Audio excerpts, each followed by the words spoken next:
Hey guys, I'm Amaroth and I'm here yet again with rocks and cliffs because I've got another idea for you how to make your rocks and cliffs even more interesting and even more elaborate.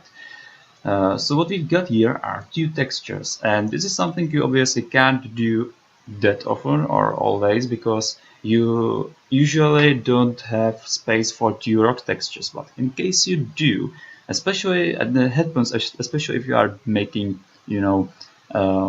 sandy areas or snowy areas, so deserts, mountains, and so on.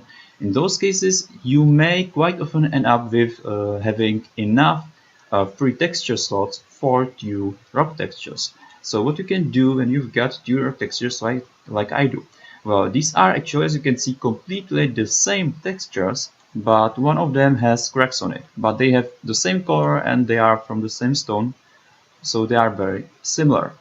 Now, how can we put those two textures into use? Well, let's start as we usually would. So quite high pressure, low opacity, quite a large radius, and start with generic large shapes.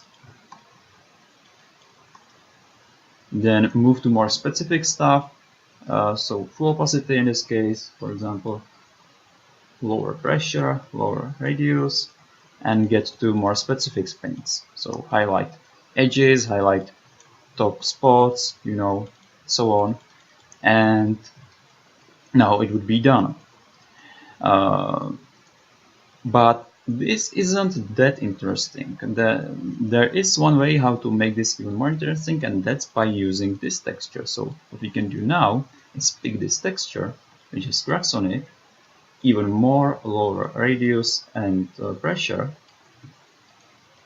and just put those cracks somewhere on some random spots, just here and then, here and there, some cracks here, some cracks there.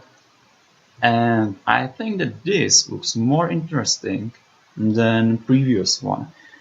So what we have done, used to basically the same rock textures, one with cracks, one without cracks, and it produces, I would say, quite interesting result. Now, you can't really do this without this base rock texture, because if we were using just cracks, well, this is what would happen. Using just cracks, large shapes with lower opacity, full opacity,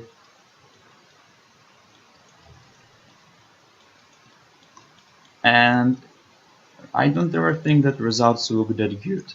Okay, this is a little bit weird. This doesn't really seem to be quite right.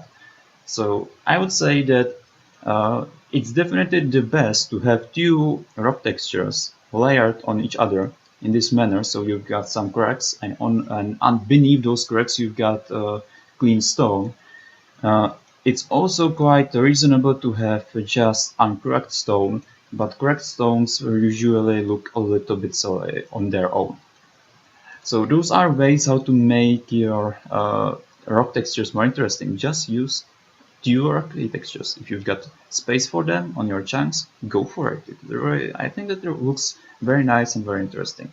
So that's it, guys. A quick tip from me. Thanks for watching. I hope this was useful for you. And as always, happy modding.